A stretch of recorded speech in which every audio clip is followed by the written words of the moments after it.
ಎಸ್ಟಿವಿಗೆ ಸ್ವಾಗತ. ನಾನು ವಿಜಯಲಕ್ಷ್ಮಿ.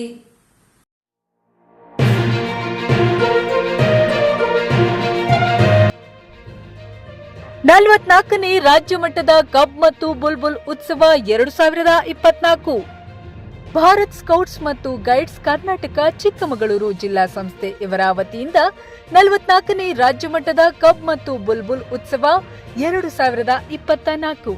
ಈ ಉತ್ಸವ 2024 ಅಕ್ಟೋಬರ್ 5ರಿಂದ ಅಕ್ಟೋಬರ್ 9ರವರೆಗೂ ನಮ್ಮ ಚಿಕ್ಕಮಗಳೂರಿನಲ್ಲಿ ನಡೆಯುತ್ತಿದ್ದು, ಇದರ ಅಂಗವಾಗಿ ಕನ್ನಡ ಮತ್ತು ಸಂಸ್ಕೃತಿ ಇಲಾಖೆ ಚಿಕ್ಕಮಗಳೂರು, ಕೆಪಿ ಪೂರ್ಣಚಂದ್ರ ತೇಜಸ್ವಿ ಪ್ರತಿಷ್ಠಾನ ಕೊಟ್ಟಿಗೆಹಾರ ಇವರ ವತಿಯಿಂದ ಚಿಕ್ಕಮಗಳೂರಿನ ಹೌಸಿಂಗ್ ಬೋರ್ಡ್ ಬಿಜಿಎಸ್ ಮಂಜುನಾಥೇಶ್ವರ ಶಾಲಾ ಆವರಣದಲ್ಲಿ ಕೀಟಲೋಕದಲ್ಲೊಂದು ಸುತ್ತು ಕೀಟ ಪ್ರದರ್ಶನವೂ ಕೂಡ ಇದ್ದು, ಇನ್ನು ನಮ್ಮ ಪಶ್ಚಿಮ ಘಟ್ಟಗಳಲ್ಲಿ ಕಾಣಸಿಗುವಂತಹ ಅಪರೂಪದ ಕೀಟಗಳು ಪ್ರದರ್ಶನದಲ್ಲಿ ಇರಲಿದ್ದು, ಎಲ್ಲಾ ಜಿಲ್ಲೆಯ ಮಕ್ಕಳಿಗೆ ಇದೊಂದು ವಿಶೇಷವಾದ ಆಕರ್ಷಣೀಯ ಹಾಗೂ ಮಾಹಿತಿಯುಳ್ಳ ಪ್ರದರ್ಶನವಾಗಿದೆ.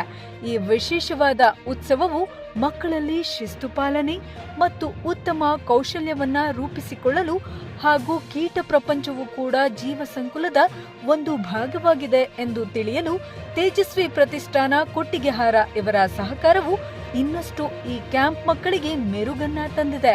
ಈ ಉತ್ಸವವು ಇದೇ ಅಕ್ಟೋಬರ್ 5ರಿಂದ ಅಕ್ಟೋಬರ್ 9ರವರೆಗೆ ಇರಲಿದ್ದು, ಚಿಕ್ಕಮಗಳೂರಿನ ಹೌಸಿಂಗ್ ಬೋರ್ಡ್ ಬಿಜಿಎಸ್ ಮಂಜುನಾಥೇಶ್ವರ ಶಾಲಾ ಆವರಣದಲ್ಲಿ ನಡೆಯುವ ಕಾರ್ಯಕ್ರಮಕ್ಕೆ ತಮ್ಮೆಲ್ಲರಿಗೂ ಸ್ವಾಗತ, ಸುಸ್ವಾಗತ.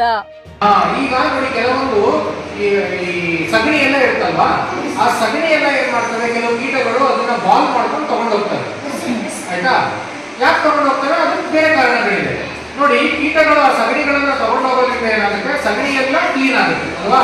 ಕ್ಲೀನ್ ಹಾಕೋದ್ರಿಂದ ಏನಾಗುತ್ತೆ, ಮಣ್ಣಲ್ಲಿ ಫಲವತ್ತಾದ ಅಥವಾ ಸತ್ತ ಗಿಡಗಳಾಗಿರ್ಬೋದು ಅದನ್ನೆಲ್ಲ ಏನ್ ಮಾಡಬೇಕು, ಮಣ್ಣಿಗೆ ಸೇರಿಸಬೇಕು. ವ್ಯವಸ್ಥೆ ಇದೆ. 16 ತರದಲ್ಲಿ ನಮಗೆ ಅದು ಸಹಕಾರಿ